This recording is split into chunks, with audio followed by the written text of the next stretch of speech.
Video ideas that tend to make its way into my thought process always comes from a place where the passion lies.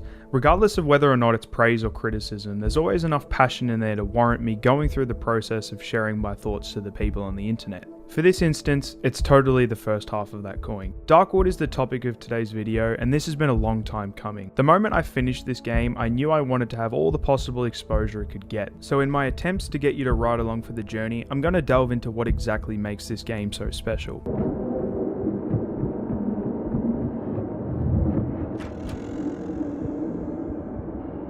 Darkwood's foundation is a top-down survival horror game. You play as the Stranger, awakening in a gloomy, isolated forest set in Poland. All you have is a diary to decipher what it is you must do, and the one major goal, escape the forest. The story itself is cryptic and not clear, and there's little to no clue as to how the world has become the way it has. The characters you meet are bizarre and unique, and you'll come across deformed people suffering from the effects of what the surroundings have devolved into. As you progress through the story, you will make choices on whom to aid, resulting in branching pathways and story opportunities. Darkwood does a really good job of never revealing a black and white path, and you'll never know how your choices will impact the people around you for better or worse. This is a really good incentive to replay the game for further lore and new encounters. The core gameplay consists of you scavenging, exploring, and discovering the world around you, and as the minutes go by, the light slowly starts to fade, bringing in the dangers of the night. You must bunker down and fortify your hideout as best you can to survive until the next sunrise.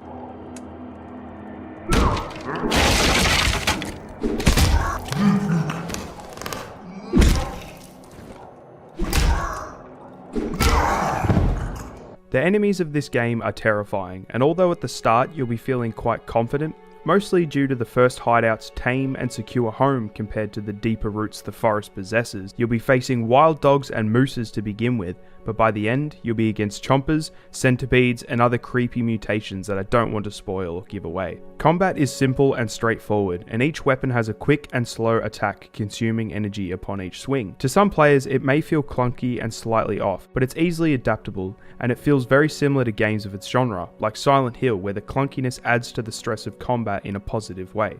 Throwables and guns are a privilege to use, as you don't come by enough to support you the whole game. Both respectively feel nice and satisfying to use. I can't begin to tell you just how terrifying this game is when you first start playing it. The unknown of what's coming, the small amount of vision you possess whilst it gets darker and darker, none of this would be effectively creepy if it weren't for its stunning audio design and atmosphere. For a game that's top down and what is assumably the main reason people would be deterred from playing it, sound is what makes this world come to life. Every single sound piece in this game is astonishing. A stick being stepped on, a door slowly opening, the sound of a forest trees almost coming to life, the amazing sigh of relief when the morning music is approaching.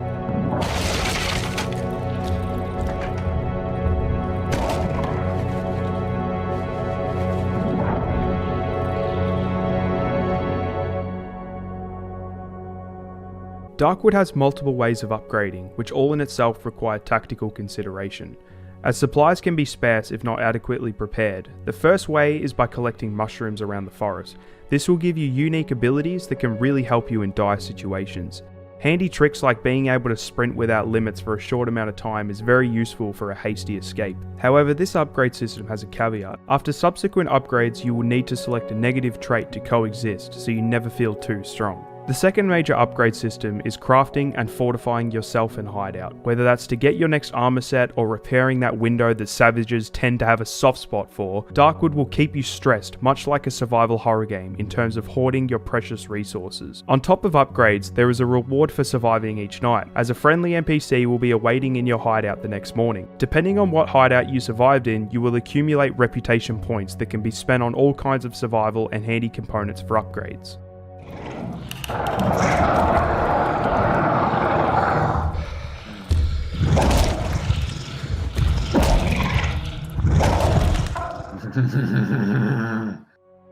With multiple difficulties to choose from, I can't recommend you play on hard mode enough for a first time playthrough. I know that probably made you scratch your head in disbelief, but let me explain. Darkwood's core gameplay has you scavenge during the day and bunker by nightfall, and this is where you will most likely meet your maker.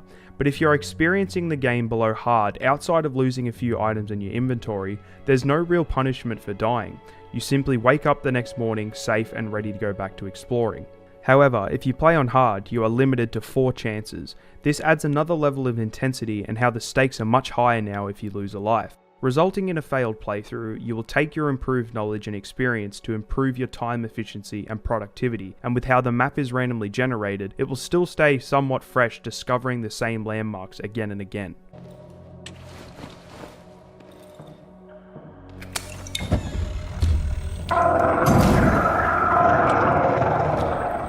Darkwood is a great experience that really took me by surprise upon launching it.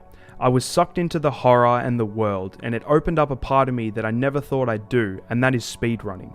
I decided I was educated enough into the mechanics to attempt a speedrun, and as it stands, I hold the glitchless world record.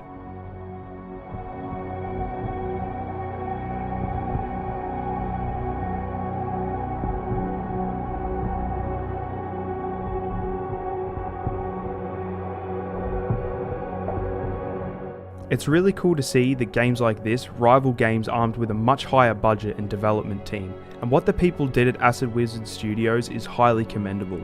Darkwood shows alongside other titles that indie games are always worth your time, effort and money. I hope by me putting in the time to create this love letter that I may have touched at least one of you guys to give this a try. Thank you so much for watching, and don't forget to respect the woods.